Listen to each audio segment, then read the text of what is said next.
Hello, I'm Esther. Some people know me as Aetha. This is my first solo video without Janice, but um I thought I would do this video because I get a lot of questions about this particular topic, and yeah, I thought I'd just talk about it. So, I get a lot of questions from people in my field of studies as well as people that I know asking me why I kind of left NUS Architecture and what I'm doing now, etc., etc. So I'm gonna try and cover all of that. I'm gonna set some context. I'm gonna do the pre, the after, the current, and yeah, let's.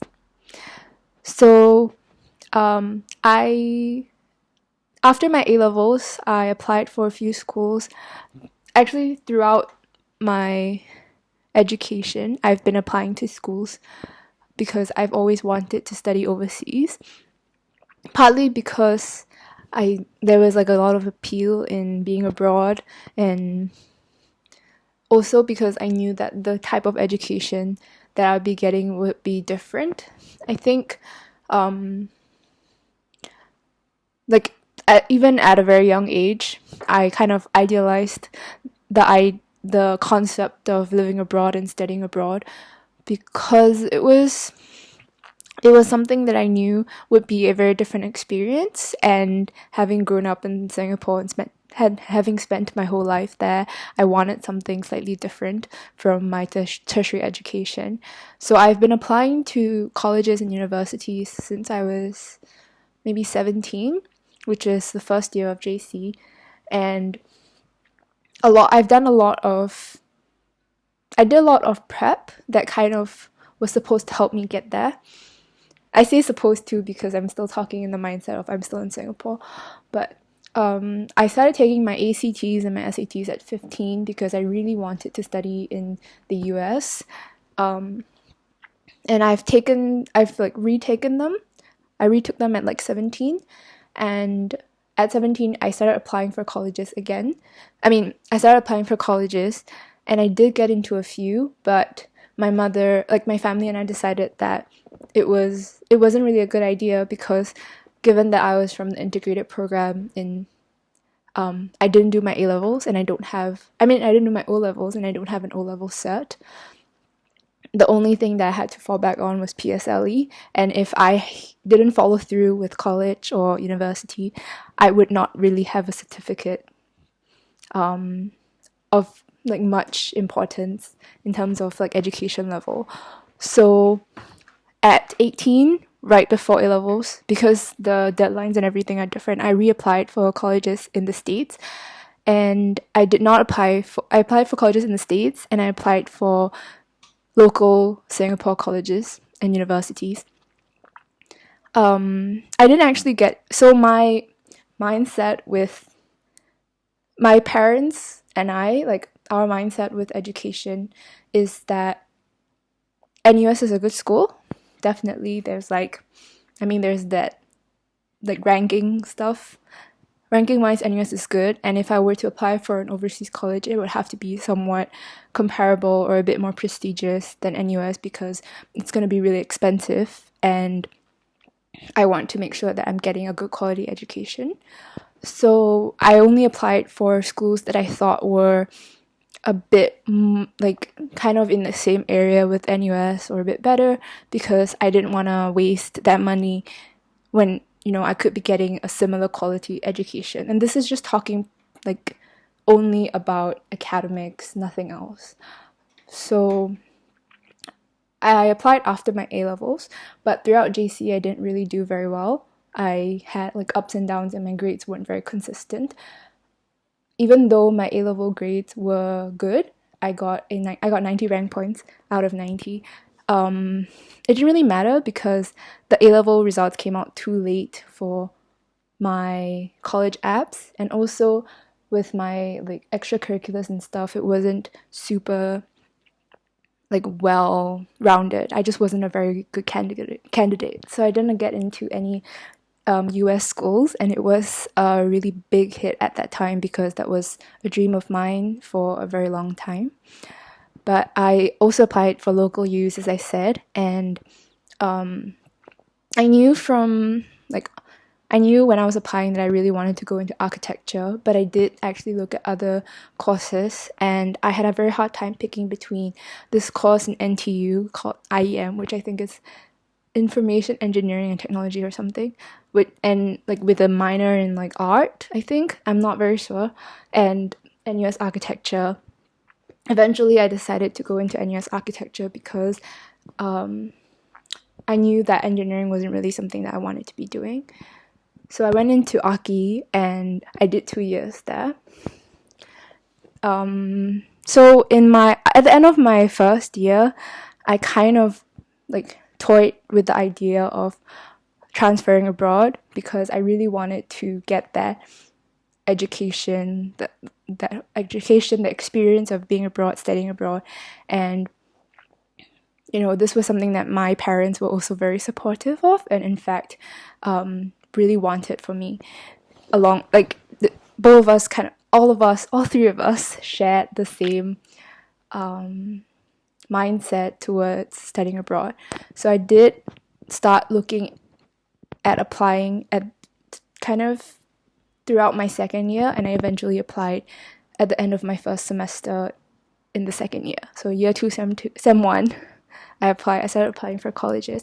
And this time I did apply for fewer US colleges, but I also applied for the AA. I was kind of looking at the AA as well as Bartlett, but Bartlett does not take transfers. And by then I knew that I was probably going to do 2 years in NUS, so I didn't want to waste that time that I put in terms of like degree and transferring credits. So I applied for a few schools, and eventually I got offered an interview with the AA, did my interview, and got offered a spot after having met some conditions. I actually found out about my acceptance. I still remember 25th February 2021, and I was actually on a date. That aside, it was kind of life-changing in a way because I was put in this position where I knew that my life could go in a very different trajectory. And at that point, I think I felt very frustrated with my education and my experience in NUS.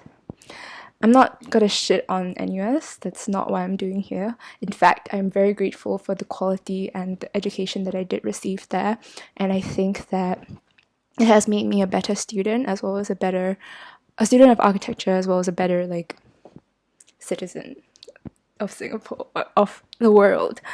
I think I learned a lot from my experience in NUS, and I definitely do not regret it. Also, before I move on, I want to say that I'm aware of how privileged I am to be even sitting here in London talking about this, to have had the experience to apply, and to have this experience to be here. I understand that I've been very fortunate, and my family has been so supportive, and I know that this is not always the case for everyone. This is just me speaking about my experience. So, I had a very bad semester in NUS where I felt really lost when it came to architecture. The thing about architecture is it's a really tough course, and I know everyone's gonna say every course is tough. Yeah, I'm not gonna diminish your efforts and everything. I just think that Archi as a course is just on steroids. It's very different from anything you will do, and it really takes a lot of grit and to get through it, which I don't even know I have, but I'm here, so okay.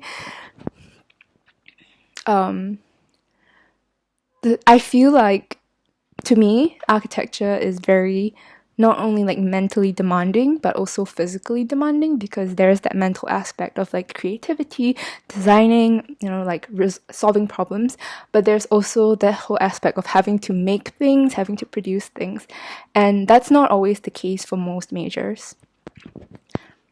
So it is really difficult, and it's one of the most tedious courses, I would say. And there's a lot of like different factors that make you a good student when it comes to when it comes to architecture. Like a good student, I say this with quotation marks because it's a very subjective term. And I kind of realized at the end of that really bad semester that I had that I wasn't really where I wanted to be as a student. I like learning. I've always had a pretty good relationship with like academics, education, because I do thrive in that kind of environment, and I like that, whole aspect of life. I mean, I'm not gonna argue with people who say like, oh, there's a lot of like disadvantage. There's a lot of like, there's always two sides to the coin, to every equation, and I'm not gonna talk about. This is just my experience, so please don't attack me.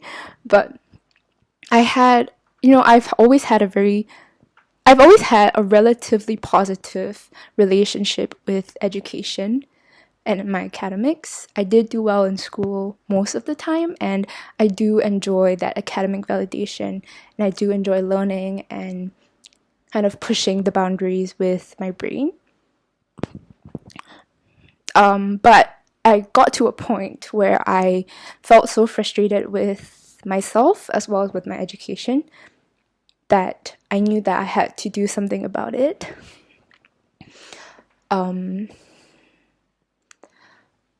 It was kind of that semester where I realized that I wasn't as developed, like my brain wasn't as developed in this field as I wanted it to be. I wasn't really learning how to think, and that's kind of where, like, that moment where I was like, oh dear, oh dear, I might not want to be here anymore. So yeah, it was a really tough semester, and like, okay, so it was a semester where I was overloading and I was taking a lot of different mods, and I did so well for everything except studio, and I just couldn't get it. It was so hard for me to get it, and the thing is, I felt so alone.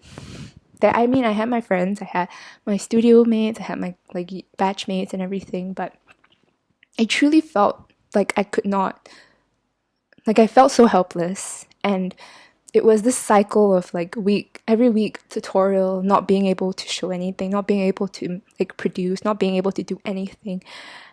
And it was just endless. I mean, it was really, really tiring and hard and difficult. And I'm not putting the blame on anyone here. I'm not blaming the school, I'm not blaming my classmates, I'm not blaming my tutor.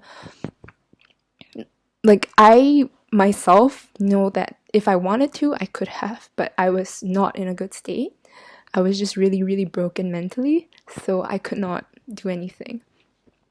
And so, yeah, that was kind of the moment where I realized that I didn't want to be there anymore, and that I might want something new, a new experience, and I might want to, since I had the opportunity, I might want to change my environment so that I was actually learning and thinking and being the kind of designer that I wanted to be. Yeah, so that's kind of why, like, on a personal scale, why I transferred. But there are also a lot of different factors that came in that I have to acknowledge. As my transfer was kind of in the works, there were a lot of changes going on in NUS. There was that whole Yale NUS debacle. There was NUS combining SDE and I don't know why my laptop cut off, but okay, there was also, so as I was saying, there was a lot of issues going on with NUS in terms of like admin level.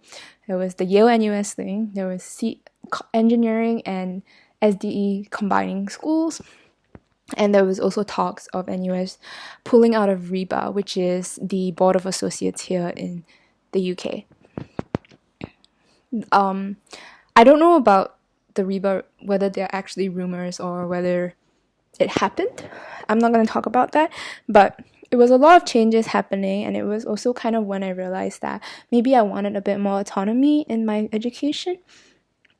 I felt like I was just kind of going along with the flow, and I didn't really learn how to think for myself, and I was kind of being subject to what they were subjecting me to, and that was, that was kind of what I signed up for when I enrolled into NUS Archi, and that was okay for the first year, but after that semester, I was just not feeling it anymore. And I know how lucky I am to be able to say, this isn't working for me, let's change this. I'm very aware of how privileged, how fortunate I am, and I'm always so grateful to my parents and my family for supporting me. I have to make that clear. I did eventually kind of find a rhythm with design and architecture in my last semester of school, and that was kind of a bit heartbreaking because it was very bittersweet, because I was kind of thinking maybe I don't actually want to leave. Maybe last sem was just a fluke. Maybe this I can do. But as I kind of took a step back, I realized that it wasn't just the education, it was the people and everything, and it was just a new environment that I could experience, and maybe London would have sucked. But I know how I feel about NUS and Singapore. Yeah, there was a lot of flux, because my sentiments towards architecture, towards school, towards Singapore kept changing, but I think there was this baseline where I was like, I really want to go somewhere else. So I got into the AA, and I came here in September. I've been here for about 7 months. Okay, 7 months-ish, and I've been flying in and out. But yeah, I think now I can actually talk about my experience being in the AA, and what it's like, why I like it, what I don't like about it. So there are moments where where everything kind of just slows down, and I realize how happy I am to be here. There are moments where I'm like, fuck, I miss my family, I miss my friends, I miss the comfort of Singapore. But I know that what I want, it doesn't align with what I can find back home. And it takes a lot of courage and a lot of stubbornness and grit to remind myself that I'm here for myself, for my future, for my present. And that's kind of what keeps me going. Okay, I have to say, before I left, I tried to apply for a leave of absence in NUS for 2 years so that I could pursue my degree here, and they said no. I mean, they weren't mean about it. In fact, they were really nice. I was talking to this prof who was head of something in SDE, and he's one of my favorite profs in NUS. I took one of his mods and I really liked it, and I love history and theory mods in general, and this was one of the best mods that I had taken. I think he is a really brilliant professor, and during the Zoom call, he kind of said, if the AA, which is quite a prestigious school in terms of architecture, I mean, debatable, blah blah blah, not gonna get into that, but the AA, which is quite renowned and quite established, if they want you, and you've already kind of gotten your place there, you don't need this backup. You don't need to fall back. Just pursue it and go for it. And it was really heartening, and it was nice hearing that validation, because I think throughout my schooling in NUS, I kind of lacked that, and I wasn't really brilliant. I'm not brilliant. Yeah, I was just very average, and I just think that it was nice to a very reassuring statement that kind of gave me that last push that I needed to commit to coming to London and to studying here. Okay, now I'm going to talk about the AA. Sorry about the emotional bit, but so one of my very first few memories and impressions of the AA was when I came for this talk that was kind of explaining how unit selections would go. So in NUS, at least when I was there, I don't know if it has changed, doesn't matter, but how it worked is that they had 3 major units, and then within the units they had different studios, and each studio had one tutor, and all the studios within that unit did one brief, something like that, or like one similar brief. That was how it worked when I was there. But when I came here, I think they have around 18 units, and each unit there's like a big brief that overarches for the whole year because we do year-long projects. And there are 2 tutors within each unit, and there are about 10 to 12 students within one unit. So that's kind of the numbers and stats. And so I was listening to someone explain the unit selection process, and he went through every single unit, every single brief, and the way he kind of talked about it and the way he explained the process, the way he advised us to kind of pick our units, it really opened my eyes to how different the education would be. I mean, there are things that are different, there are things that are completely like similar, but it was really nice having that kind of guidance from this administrative staff, this like teaching staff. It was like, okay, this is that, this is that, this is that. It's very like holding your hand, but it's also nice because there's so much information available. It helps you make a more well-informed decision. There are videos and there's like an accompanying like brief that you can download and like look through for each unit, which is so nice. Like you can take your time to go through everything and you can really make a decision that you know will work for you, because it's the like part of the enjoyability of like studying Archi and studying like something creative, semi-creative, is the fact that you can put your own essence into it and you can do what works for you, especially in a school setting, because if you go out into the real world and you start practicing, you start making buildings, you won't have as much autonomy.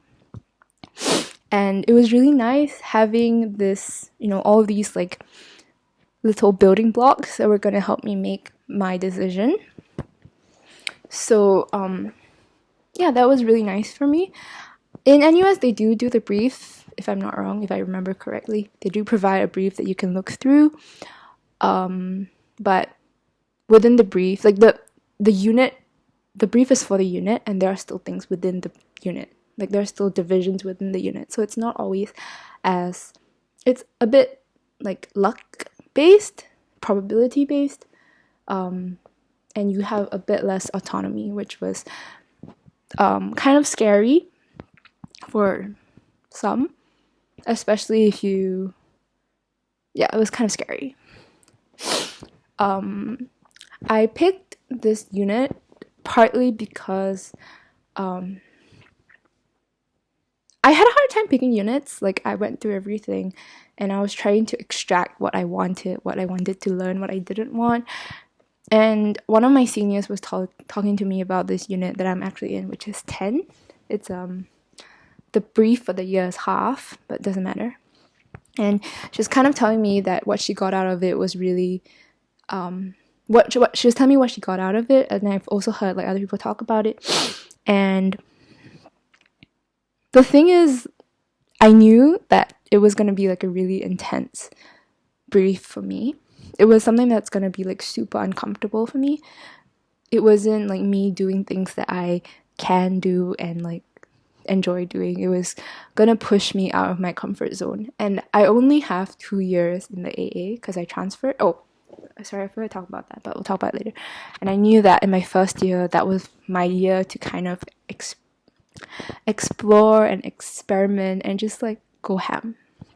And so I eventually decided on that unit, and you have to interview for it. Oh, I'm sorry. The unit selection process is pretty interesting because you submit like 5 units that you want, and then they like contact you for interviews, and it's a bit first come first serve, a bit like not some popular units get snagged up really fast, but you interview with them and they kind of interview you. It's like both. It's just like sensing to see whether you fit their unit, whether you can be, whether like they want you, whether you want them. It's nice having a bit more autonomy and not being subject to the will of administrative staff all the time. And I think that's what I really enjoyed about my first instances in the AA. Yeah. So I got into the unit, and that's kind of what I've been doing since I've been here. Before I talk about the academic structure, I'm going to also address my credit transfers. I did 2 years in NUS, but the AA runs a bit differently. And because the AA does studio like throughout the year, you only really do one brief the whole year. I mean, there are like mini assignments and mini briefs, but it's mainly for one like notion or one theme. I managed to transfer into second year, and it is quite common for a lot of transfers to end up in the second year regardless of their background, and I'm not unhappy about it. I really think that it's actually to my benefit because I have this 1 year to kind of get to know the school before my last year, where I have to put together portfolios for different qualifications, blah blah blah. So it was really nice having this extra year to get to know the school, and also another year to do projects that I'm really interested about. Okay, now I'm gonna get into the academic structure of the AA. There's something wrong with my photo booth, and it just keeps like stopping. But okay, getting into the academic structure of school and how like our classes and everything. So we do studio, that's the unit selection, and that kind of runs throughout the year. We have 3 terms. It's a trimester system across the UK, and first term, second term, third term, we do studio. In the first and second term, we also do 3 additional like modules. I'm gonna call them modules. So one is communications and media studies, which is what it sounds like, environment and technical studies, and history and theory studies, I think. Yeah, okay. So you get to pick what you want to do for CMS, communications and media studies, and history, HTS. And they have like a few choices. They have like briefs, like structure, class breakdown, all of that, what they expect, and that's given to you at the start of the year. It's like they have like information on different classes that are available and the deliverables, etc. The tutors, readings, all of that is kind of in a document, so you can kind of look through that. And they also have videos, if I'm not wrong, on some. Yeah, and then you can kind of look through and pick what you want to do. So environment and technical studies, we have 3 like criteria that we need to fulfill. One is ecology, one is structures, and one is environment. Materials.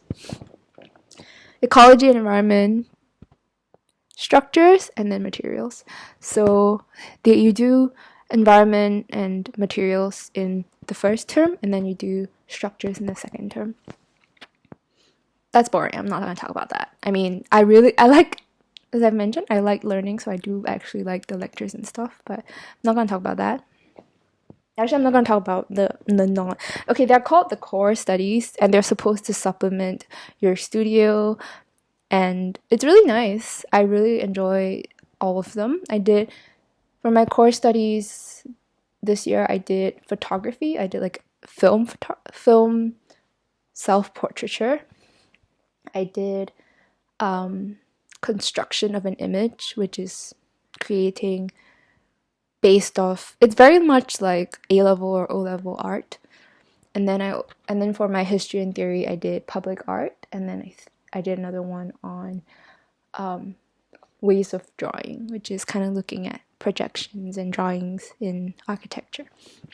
I really enjoyed all of the core studies that I've done, and I think they're a nice kind of break from studio sometimes. I mean, you can kind of do it to complement your studio, but for me, it never really did. I mean, I do learn things from it that I can apply to studio, but they were really nice, like forceful breaks that I had to take to focus on things that were not just studio. It's nice to be able to do other things. So yeah. For studio, I'm in this unit where I'm doing the brief half, as I've mentioned. I really like my studio. I honestly love it. I like my tutors. They're nice people. they are very helpful, and in the ways that they can't help, they do provide help to seek help. And I've like really kind of grown in terms of production as well as in terms of like thinking creatively. I won't really talk about my projects. I feel like that's not very relevant to this general video. But yeah, I've been really liking what I've been doing, and I've been loving school. And it's so nice to be able to say that. And I think partly because of my experience in NUS, I learned to really appreciate my experience in the AA, but also because of my experience in NUS, I have like criticisms about the AA. It works both ways, but generally I am much happier. I know a lot of people ask me, like a lot of people say, "Oh, you look happy." I'm like, "Yeah, I pay a lot of money to be here."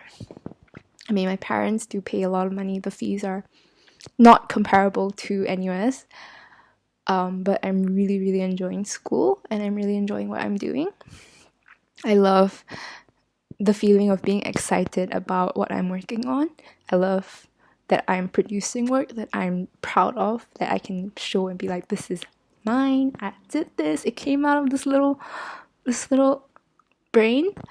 I mean, with the help of tutors, but like 80%, I would say more than 80. Like 95% of that is mine. Yes, they give feedback. Yes, they give comments. Yes, we have jurors and external crits, but there's only so much that they can force you to do. There's a lot more autonomy, which I really like. And yeah, I think my attitude towards school and towards architecture has changed, because previously in NUS, we were all trying to hit deliverables. They would be like, okay, 3 AO boards. Now I'm like, oh my god, 3 AO boards? I can't do that. I can't. I really can't. I truly admire the NUS Archi students. Let me just tell you, you guys are freaking insane and so admirable. Like, your work ethic, your grind, your grit, everything is just so amazing. And I don't think if I went back now, I would make it. I would just die. I would cry. I would have a mental breakdown every day. But, sometimes it's not about the deliverables. It's about producing what makes sense for you. And I think that's something that, I'm kind of getting. I've kind of gotten. I'm kind of still getting. And something that I really like. I mean, there's definitely that whole like transferability of things. Like in NUS, you're producing things, the briefs and stuff are structured in a way that I feel like they're a lot more technical as well as a lot more practical. But that's not really what I wanted from my education. And I think that's kind of one of the main things that I had to consider and that I failed to consider before I applied. If you give me the chance, I don't know if I want to say I don't regret my decisions. I don't regret my 2 years in NUS because I learned so much about hard work, about grit, about skills, technicalities. I learned so much and I built like so much out of it. And I don't regret coming here because I am really liking it. And also, even if I don't like it, I'm learning a lot and I'm learning a lot of different things.